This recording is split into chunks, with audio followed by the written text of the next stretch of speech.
Binabati ko po kayong lahat ng isang magandang araw o gabi. Tawagin niyo na lang ako sa pangalang Emilia. Hindi ko tunay na pangalan. 28 taong gulang pa lang ako nang maranasan ko ang kalunos-lunos na pangyayari sa aking buhay. Naganap ang lahat ng ito sa isang malayong baryo kung saan ako dating nagtuturo sa eskwelahan ng elementarya. Isa akong lisensyadong guro ng DepEd. Matagal ko nang pinapangarap ang propesyon na ito. Kaya kahit doon ako unang nabigyan ng item sa malayong bukere ng baryo, kung saan lubhang napakalayo sa syudad, ay hindi ko na iyon alintana pa. Kahit sobrang layo ng biyahe at masyadong matagal bago makarating sa eskwelahang iyon, dahil habal-habal na motor ang sinasakyan, ay ayos lang sa akin.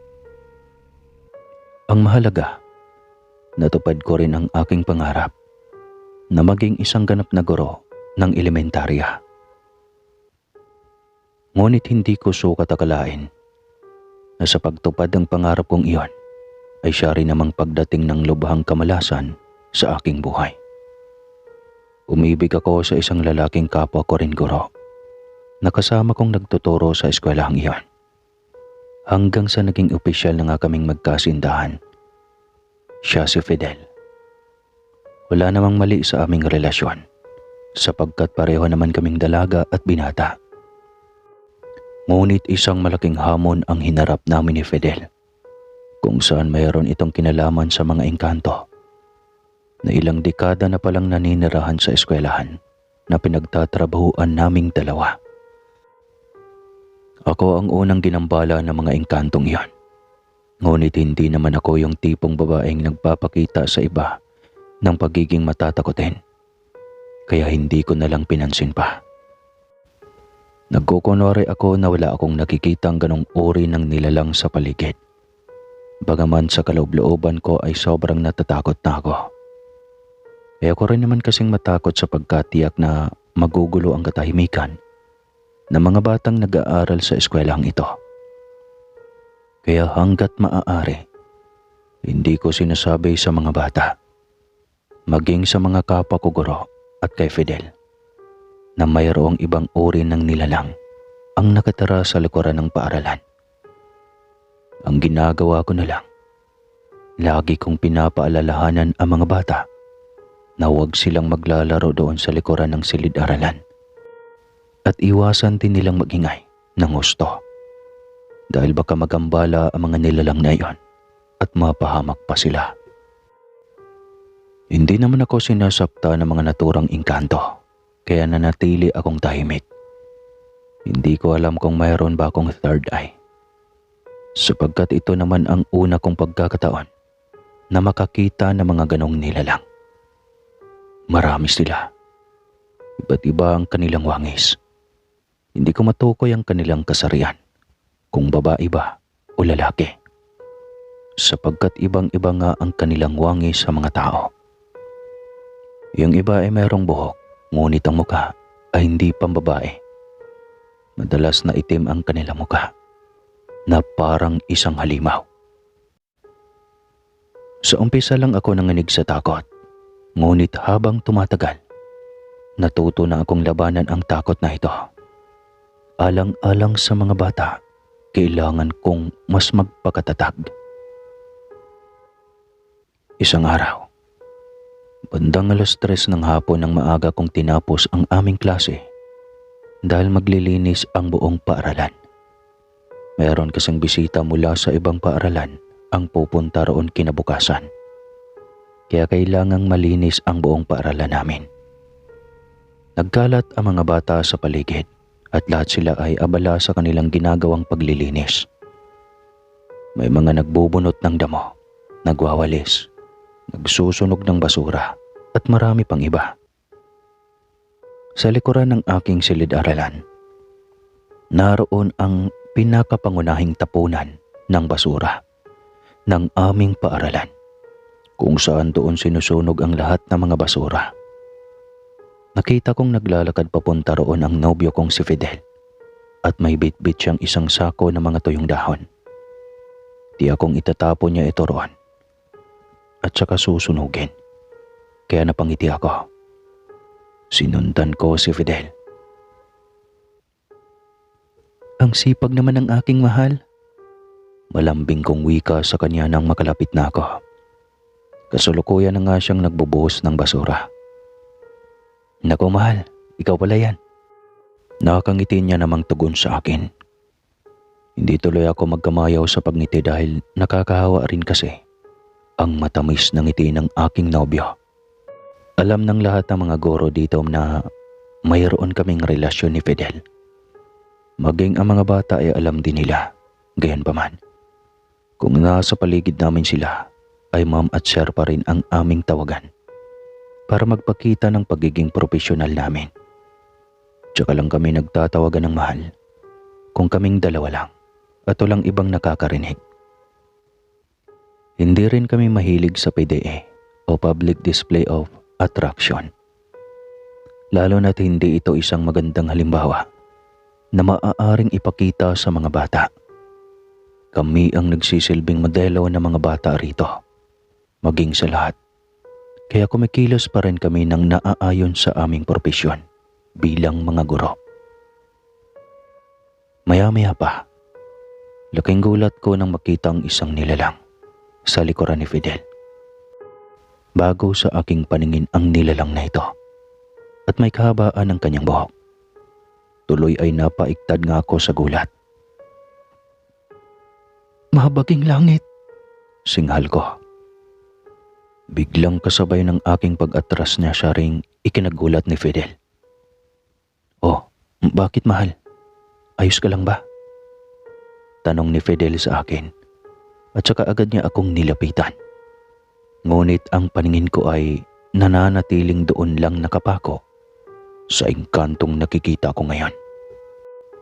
Hindi ako nakasagot sa tanong ni Fidel. Hindi ko alam kung ano ang biglang nangyayari sa akin sapagkat sa pagkakataong ito ay tila nahihirapan na akong huminga. Para bang mayroong maraming buhok ang nakagapo sa aking leeg. Kaya kumilos ang aking mga kamay para hilahin ang mga ito. Gayong wala naman akong nakikitang bugkos ng buhok sa leeg ko. Sadyang nararamdaman ko lang na sinasakal ako ng mga buhok na iyon habang nakatitig pa rin ako sa nilalang na nakatingin din sa akin at galit na galit ang kanyang itsura. Emilia mahal, anong nangyayari sa iyo? Bakit ka namumula? Taranta na ngang tanong ni Fidel sa akin.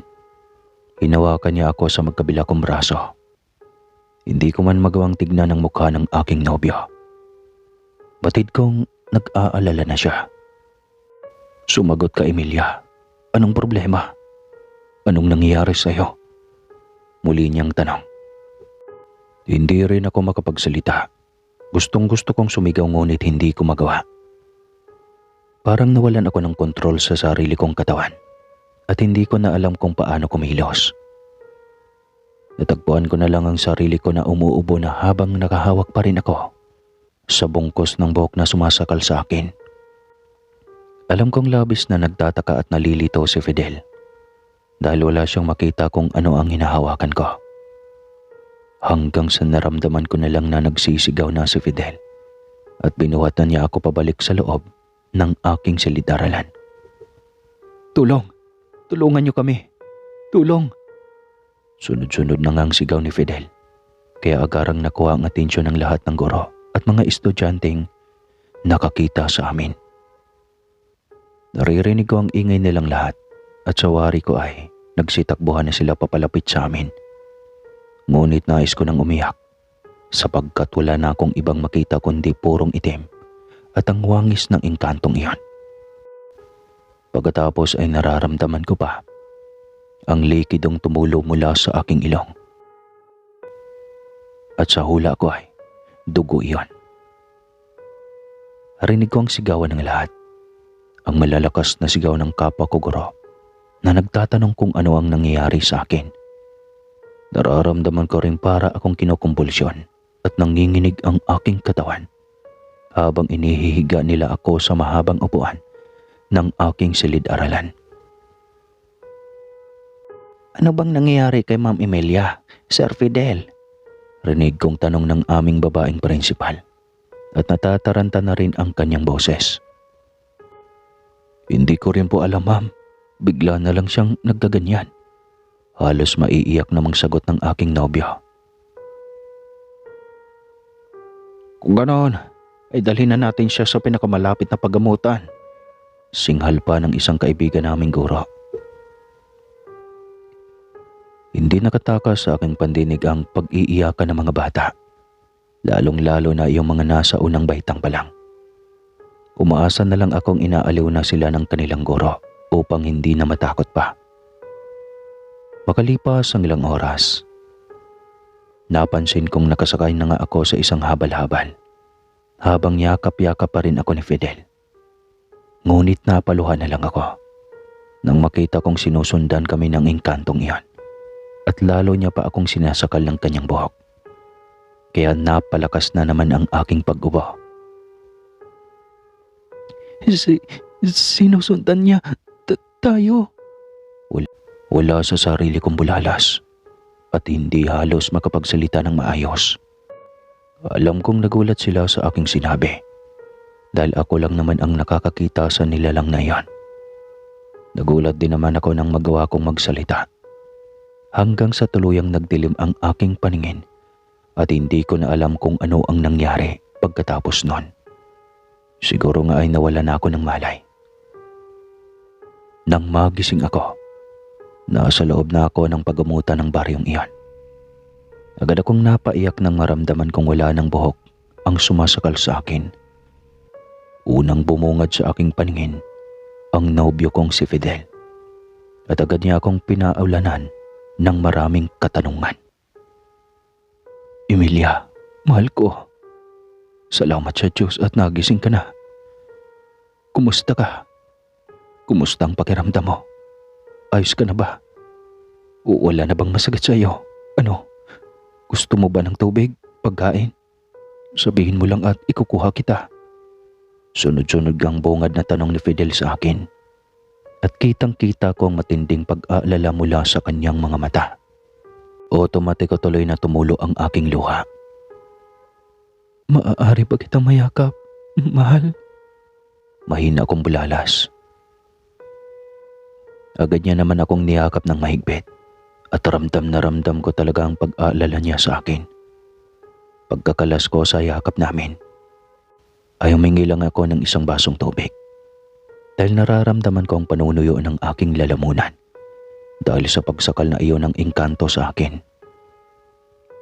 Pagkatapos, nang makahinga-hinga na ako, ay alam kong hindi na palalampasin ni Fidel ang pangyayaring ito nang hindi siya magtatanong sa akin kung ano ba talaga ang nangyari. Gaya ng aking inaasahan, nagtatanong na nga siya. Sabihin mo sa akin kung anong nangyari sa'yo, Emilia? Mayroon ka bang sakit? Tanong na nga niya. Wala, Fidel. Hindi sakit iyon. Sagot ko naman. Kung ganun ay, ano nga ang nangyari? Anya pa. Humugot muna ako ng isang malalim na buntong hininga bago sumagot. Ang totoo niyan, matagal na akong nakakita ng mga engkanto sa eskwelahang iyon, Fidel. Panimula ko pa. Agad siyang nagulat pero sinabihan kong patapusin mo na ako sa pagsasalita.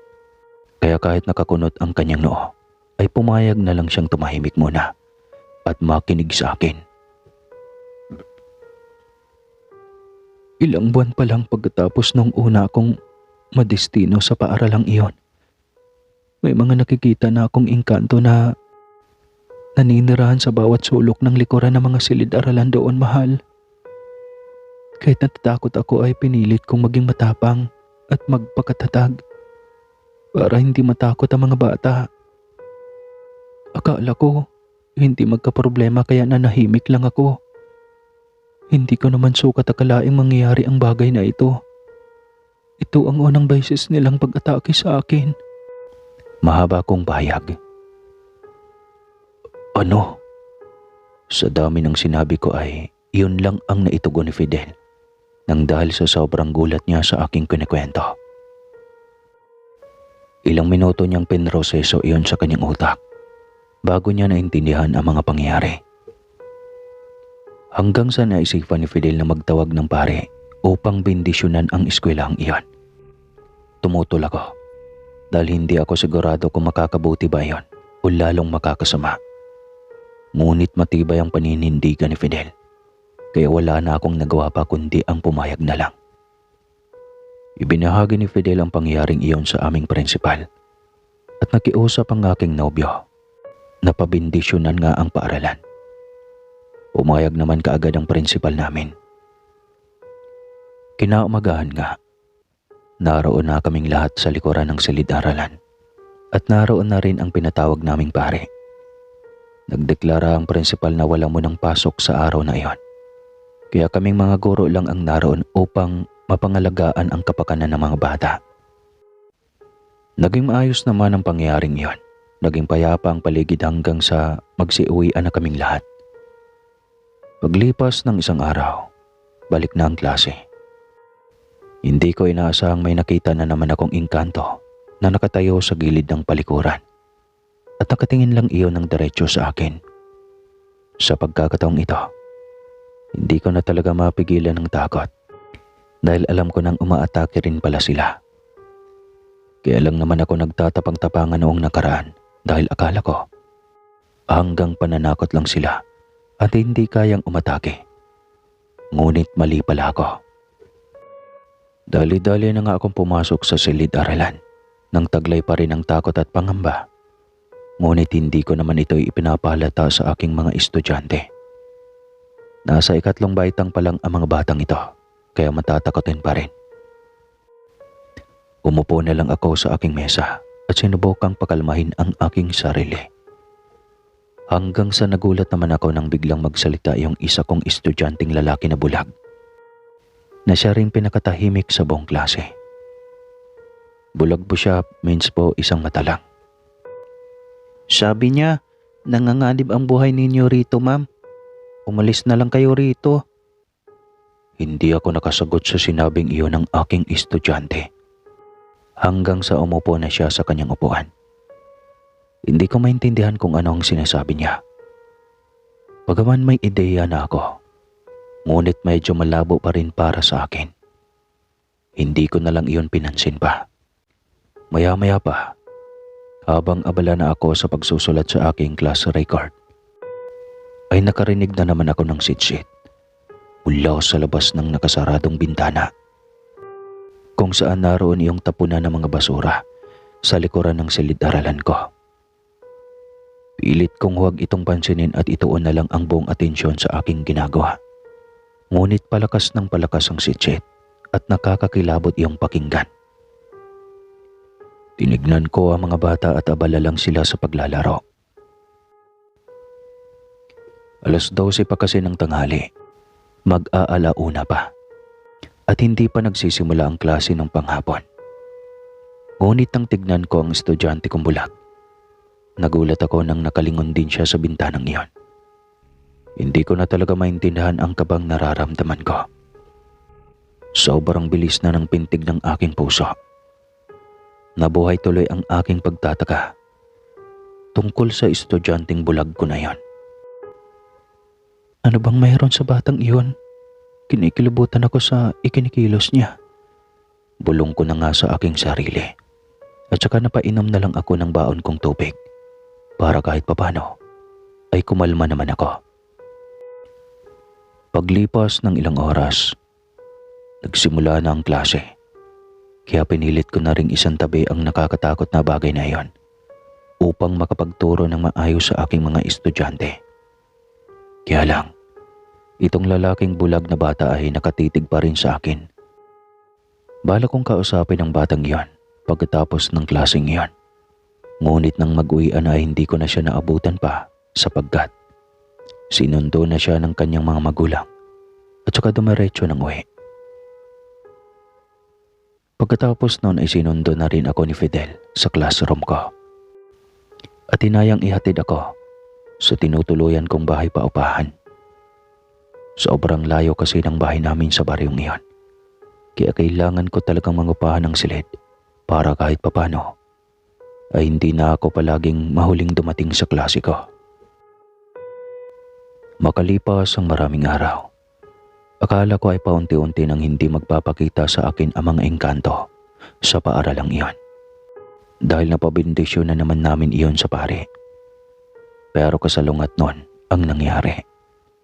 Sapagkat sa halip na mapayapa na ang buhay ko, ay lalo pa itong nagulo. Halos araw-araw na lang akong ginagambala ng mga engkantong iyan.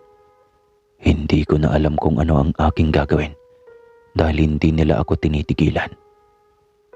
Nagtatanong na ako sa ibang guro pero wala rin silang naitutulong sa akin. Madalas na akong binabangungot. Hindi na ako makatulog ng mapayapa. Kahit saan ako magpunta, para bang nararamdaman ko pa rin ang presyensya ng mga nilalang na iyon.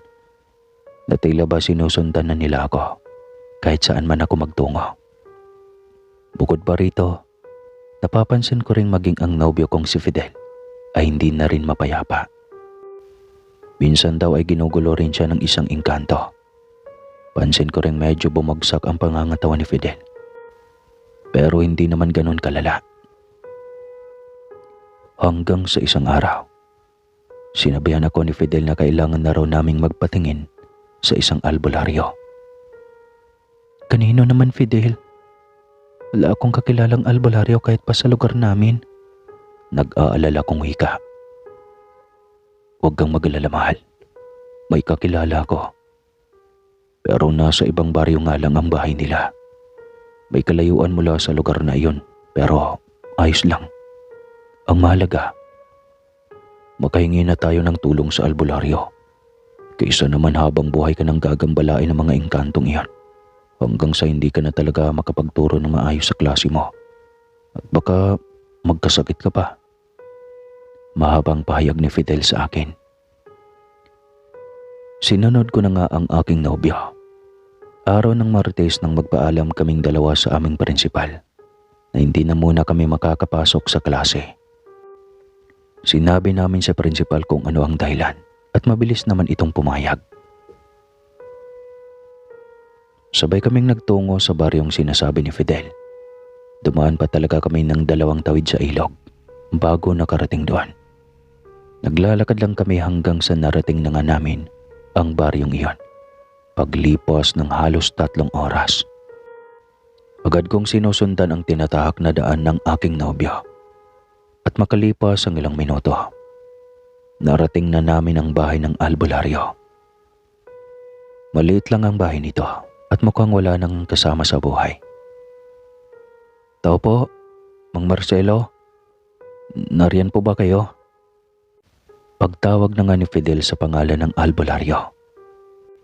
Walang sumasagot sa loob kaya muling tumawag si Fidel. Ngunit wala pa rin. Hanggang sa may isang ginang na kapitbahay ng albularyo ang nagsabi sa amin na wala raw si Mang Marcelo sa loob ng bahay na yon dahil maagang umalis kanina ang naturang albularyo. Nanlumo ako pero agad ring nabuhayan ng loob nang sinabi ni Fidel na ayos lang at maghihintay kami kung kailan makakauwi ang matanda. Naghintay na nga kami roon ng ilang oras. At inaya pa kami ng ginang kanina na tumuloy muna sa bahay nila habang hinihintay ang albularyo. Ngunit tumanggi ako dahil nakakahiya naman. Doon lang kami naghintay sa labas ng bahay ni Mang Marcelo. Meron namang mahabang bilog na kahoy roon kaya doon na nga kami naupo. Hanggang sa paglipas nga ng ilang oras, dumating na nga ang aming hinihintay. Tanghali na nang makauwi si Mang Marcelo sa kanila. Anong kailangan ninyo? Tanong nga ng matandang albularyo sa amin. Si Fidel pa rin ang sumagot dahil mukhang magkakilala naman sila. Mang Marcelo, magandang araw po. May hingin lang po sana kaming tulong ninyo para sa nobya ko, Mang Marcelo. Magalang namang tugon ni Fidel. Nanatili lang akong tahimik hanggang sa pinatuloy na kami ng matanda sa kanyang bahay. Inalok niya pa kami ng panangalian. Ngunit agad rin kaming tumanggi ni Fidel. Sinimulan na nga ng albularyo ang aming sadya. Hindi ko alam kung ano ang ginagawa niya. Maraming iba't ibang uri ng halaman ang ginamit ng albularyo. Dahil unang beses ko pa lang na nagpapagamot sa mga ganito. Hanggang sa kumuha siya ng isang lumang kandila at sinindihan ito. Hindi ko maintindihan kung ano ang pinaggagawa ng albularyong iyon. Kaya kunot na kunot lang ang aking noo. Maya-maya lang, natigil ako sa panunood ng magsalita ng albularyo. Isa lang ang paraan para layuan ka ng mga nilalang na gumagambala sa iyo, iha. Wika nito. Ano naman po iyon? Tanong ko naman. Ang engkantong gumugulo sa iyo ay nakursunadahan si Fidel. Kaya may papayo ko lang. Lumayo na kayo sa eskwelang iyon. At kailangan na ninyong maghiwalay ng landas dahil kung hindi, pareho kayong mapapahamak. Maaaring magkasakit ka ng walang lunas, iha, hanggang sumasawi ka. Ganon din si Fidel. Tugon nga ni Mang Marcelo na pareho naming ikinagulat ni Fidel.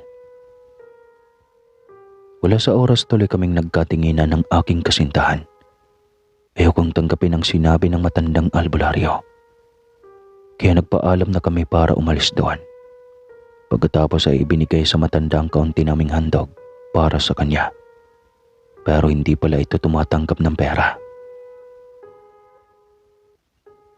Napag-isipan kong umuwi na lang muna sa aming tahanan upang humingi ng payo sa aking mga magulang. Hindi ko na kasi alam kung ano ang gagawin ko para akong napapraning. Hindi ko kayang sundin ang payo ng albularyo. Hindi ko pwedeng iwanan ang aking pangarap dahil sobrang tagal kong pinaghirapan na makuha ang trabahong iyon sa DepEd. Higit sa lahat, hindi ko kayang iwan ang aking minamahal na si Fidel. Isinama ko si Fidel sa bahay namin. Kilala na rin naman siya ng aking buong pamilya at mga kaanak. Nagulat nga lang sila dahil biglaan akong umuwi nang hindi nagpasabi. Ang akala pa ni inay, mayroon akong dalang masamang balita, pero meron naman talaga. Kung sabagay, masamang balita naman talaga ang dala ko, ngunit hindi katulad ng iniisip nila. Akala kasi nila, buntis na ako, at kaya ako napauwi ng maaga ay para ipagtapat sa kanila ang bagay na ito. Hindi ko alam kung matatawa ba ako sa bagay na iyon. Wala naman kasing katawa-tawa sa mga nangyayari sa akin. Kaya noong sinabi ko sa kanila ang tungkol sa engkantong gumagambala sa akin, pati na kay Fidel, hindi nga sila makapaniwala sa kanilang narinig. Binanggit ko ring nagtungo na ako sa albularyo at may natanggap ng payo mula sa matanda. Sang-ayon sina inay at itay sa payo ng albularyo. Bagaman alam na nilang sobrang hirap niyon para sa akin. Itay, wala na po ba talagang ibang paraan bukod sa bagay na iyan? Hindi ko pwedeng bitawan ng dalawang bagay na sobrang mahalaga para sa akin. Naiiyak ko na ngang bulalas.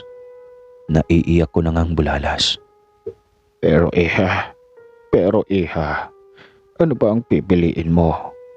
Ang kaligtasan ninyong dalawa ni Fidel o ang iyong pangarap? Tanong sa akin ni itay. Hindi ako nakasagot. Alam na alam ko ang sagot ko pero nangangahulugan naman itong isang malaking panganib. Maging si Fidel, hindi rin nakapagsalita. Alam kong hindi rin siya pabor na maghiwalay kami at aalis sa eskwelang iyon.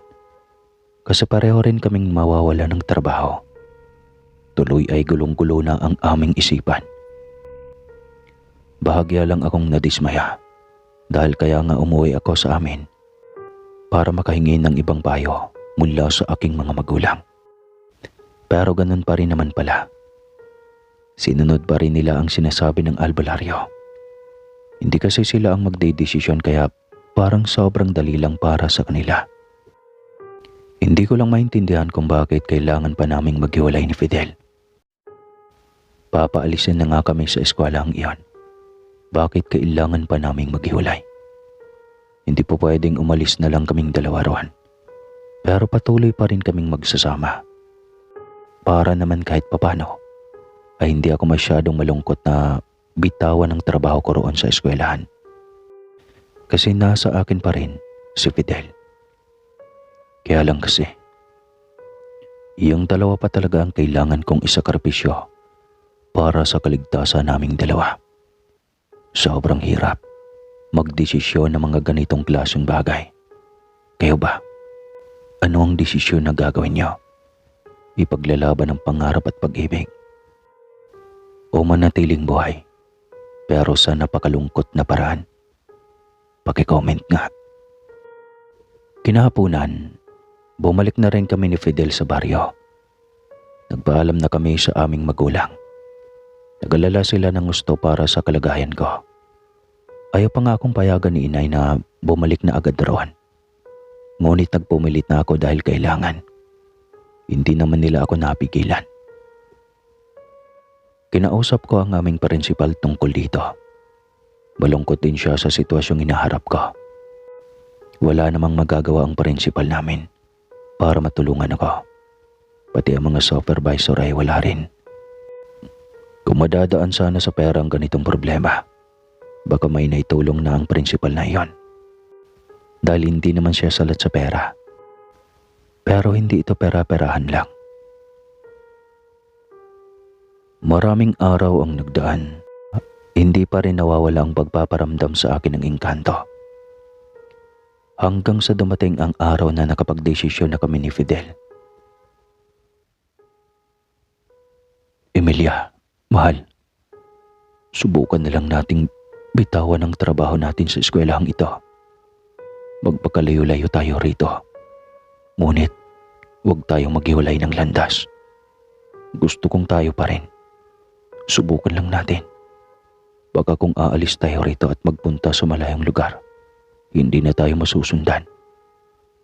Mungkahi ni Fidel. Bahagya akong kinabahan. Saan naman tayo pupunta, mahal? Nag-aalala kong tanong. Basta, malayo. Huwag kang mag-alala. Dahil may ipon naman ako. Sapat na siguro ito para makapagsimula tayong muli sa malayong lugar. Pwede naman tayong magpalipat ng destino. Magpatulong tayo. Tugon niya pa. Narinig ko ring may punto si Fidel. Hindi madaling iwanan namin ang isa't isa, lalo na tunay kaming nagmamahalan. Kaya minabuti namin na itong pagiging guro na lang muna sa baryong ito ang aming bibitawan. At maghihintay na lang din kami na makapasok sa ibang eskwelahan na malayo sa baryong ito.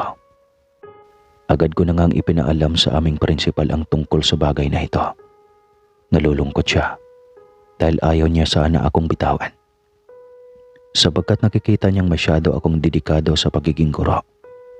Pero nakiusap na ako at mabuti na lang ay pumayag din siya sa bandang huli. Nagpaalam na kami ni Fidel sa iba pa naming mga kasamahang guro, maging sa mga bata. Pagkatapos ay sabay-sabay naman kaming nagpapaalam sa aming mga magulang. Sinamahan ako ni Fidel na magpaalam sa mga magulang ko at sinamahan ko rin siyang magpaalam sa kanila. Naging sobrang hirap para sa amin na mapapayag sila dahil nilamon na sila ng matinding pag-aalala para sa kapakanan namin. Si Itay, gusto niya sanang maghiwalay na lang kami ni Fidel at sundin ang payo ng albularyo. Ngunit si Fidel na mismo ang nakiusap na kalimutan na ang payong iyon dahil masyadong mahirap gawin. Wala na silang nagawa pa. Sinabi na lang namin sa kanila ang address kung saan kami tutungo. Pagkatapos ay inihanda na namin ni Fidel ang aming sarili para layuan ang baryong iyon. Kahit papano ay mayroon din naman akong naitabing pera. Kahit maliit na halaga lang ito, kung ikukumpara sa ipon ni Fidel. Makakatulong pa rin ito para madagdagan ang pera namin para sa bagong buhay at bagong paligid. Umaasa kaming dalawa na magiging maayos na sana ang lahat at hindi na sana kami susundan ng mga engkantong iyon. Sa simbahan pa nga kami unang nagtungo ni Fidel upang manalangin muna at humingi ng gabay bago namin tuluyang lisanin ang aming baryo. Sa pilitang basbas ang nakuha namin mula sa aming mga magulang dahil sa totoo lang ay tutol sila sa paglayo namin ito. Kaya sa pari kami nagpapabasbas ng hindi namin sinasabi kung ano ang aming problema at kung ano ang tinatakasan namin ni Fidel sa baryong iyon. Kaya lang, isang nakakagulantang na pangyari ang naganap na hindi ko sukat akalaing magkatotoo na pala talaga. Ilang linggo pa lang kami bago nakaalis sa baryong iyon at nangupahan sa malayong lugar. Nang sunod-sunod na sumusuka ng dugo si Fidel kada gabi. Hindi ko alam kung anong nangyayari sa nobyo ko. Bagamat naghihinala na ako na may kinalaman ang mga engkanto rito. Mahal, dalhin na ulit kita sa paggamutan at baka matulungan ka pa nila. Halos maiiyak ko nang ang sambit kay Fidel. Ilang beses ko na siyang nadala sa paggamutan. Magmula noong lumipat kami. Ngunit ang sabi ng mga doktor ay wala naman daw problema sa kanya. Baka daw may nakain lang daw. Litong-lito na tuloy ako kung ano ang dapat kong gawin. Huwag na, mahal. Huwag na, mahal ko. Magsasayang lang tayo ng pera. Siguro nga. Tanggapin na lang nating hindi talaga tayo titigilan ng mga engkantong iyon. Maliban na lang kung... Wika niya at sinadya pa talagang putulin ang kanyang sasabihin. Kung ano, mahal? Tanong ko naman. Kung mawawala na ako. Tiyak akong titigilan kanila kung wala na ako. Emilia. Anya na nagpaluha sa akin. Kahit nasa malayo na kami at wala pa rin kahit nasa malayo na kami ay wala pa rin kapayapaan. O nga't hindi ko na nakikita ang mga engkanto ng eskwelang iyon. Subalit dala-dala ko pa rin ang pagdurusa na dulot ng mga ganoong uri ng nilalang. Hanggang sa dumating ang araw na kinakatakutan kong mangyari. Hindi ako makapaniwalang tuluyan na akong iniwan ng taong mahal ko. Nalagutan ng hininga si Fidel habang yakap-yakap ko siya. Hindi may paliwanag ng mga doktor ang naranasan niyang pagdurusa. At wala silang nakikitang sakit ng aking nobyo. Sapagkat hindi naman iyon isang ordinaryong karamdaman. Parang nawalan na rin ako ng hininga nang mawalay sa akin ang aking minamahal. Parang sumama na rin ako sa hukay. Nagalit pa nga sa akin ang pamilya ni Fidel dahil kung hindi lang daw naging matigas ang aming ulo at sinunod ang payo ng matandang albularyo. Buhay pa raw sana ngayon ang aking nobyo. Maging ang sarili kong pamilya, bahagya ring nagalit sa akin. Wala na akong ibang nagawa kundi ang umiyak na lang nang umiyak. Dahil kahit katiting na depensa ay wala akong maibigay. Aminado ako sa pagkakamaling sumuway kami sa albularyo at gumawa ng sariling desisyon. Iyan ang napapala sa katigasan ng iyong ulo, Emilia. Saad pa nga sa akin ni inay. Bawat salitang lumalabas sa kanyang bibig ay mayroong diin at hinanakit. Nung bagong patay si Fidel, halos araw-araw akong namamalagi sa puntod niya. Doon ko binubuhos ang lahat ng luha na hindi ko kayang ipakita sa lahat. Hinang-hina ako. Parang hindi ko na mararamdaman ang buhay ko. Ani mo ay wala na rin kahulugan ng buhay para sa akin. Ilang buwan kong pinagsikapan na humingi ng tawad sa pamilya ni Fidel. Kaya't pa hindi naman masasabing kasalanan ko ang lahat dahil desisyon naming pareho iyong magpakalayo-layo at magsasama. Hindi ko kayang ipagpatuloy. Kahit pa hindi naman masasabing kasalanan ko ang lahat dahil desisyon naming pareho iyon na magpakalayo-layo at magsama. Hindi ko kayang ipagpatuloy ang buhay ko nang may galit sa akin. Ang pamilyang lalaki ng mahal ko, ang pamilya ng lalaking mahal ko. Kaya pinagtrabahuan ko ito ng maigi. Hanggang sa dumating din sa wakas ang araw na napatawad na nila ako sa pagkawala ni Fidel. Maging ang pamilya ko ay wala na ring hinanakit sa akin noon. Kaya lang, kahit napatawad na nila ako naman itong hindi pa kayang patawarin ang aking sarili. Oo, sobrang sakit.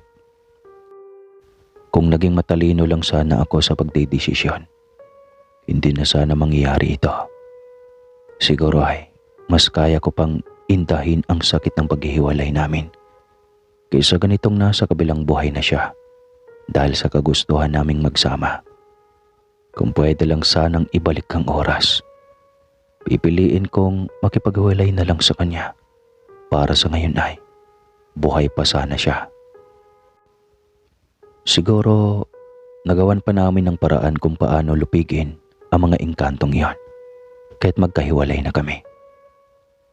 Ganito pala ka mapanganib kong engkanto ang iyong karibal dahil talagang sisirain ito ang iyong buhay.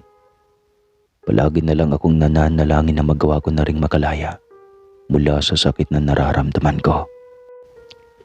Sa ngayon po ay hindi na ako ginagambala pa ng engkanto. Ngunit hindi na rin ako bumalik pa sa eskwelahang iyon. Napugad na mga masasamang engkanto. Pinilit ko muling magsimula ng buhay kahit hindi ko nakasama ang taong mahal ko. Naganap muli ako ng paaralan na maaari kong pasukan bilang guro. Mabuti na lang at tinulungan ako ng prinsipal ng dating eskwelahan na pinagtatrabahuan ko.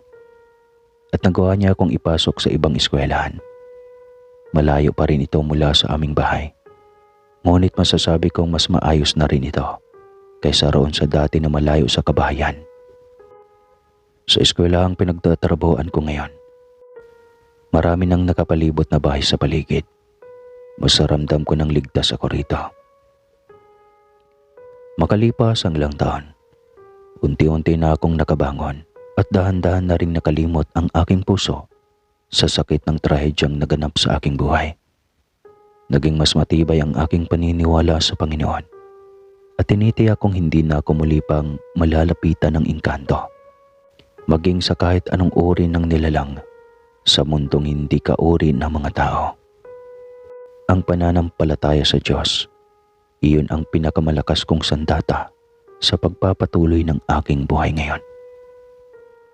Alam ko ilan sa inyong nakikinig ngayon ay may halos kahawig na karanasan, kung hindi man sa inyo, malamang sa mga pamilya ninyo. Pero ngayon sasabihan ko na kayo, kapag may nakagusto na engkanto sa iyo o sa kakilala o kamag-anak mo, kahit ipunta mo pa sa ibang bansa o kahit sa ang mundo ka man, masusundan at masusundan ka pa rin ng presensya ng engkanto. Kasi nakalap ko lang iyon nung nakatagpo ako ng isang magaling na antingero. Ganun daw talaga ang engkanto. Pag may magustuhan silang tao, lalaki man o babae, ay pilit nilang kinukuha ito. Nakakalungkot pero ganun talaga ang buhay, no? Depende na lang talaga kung ano ang kapalaran mo. Sige, tapusin ko na. Dami kong sinasabi. Sana ay may mag-comment na rest in peace, Fidel. Yun lang po at maraming salamat. Muli, ako po si Emelia ng Mindanao.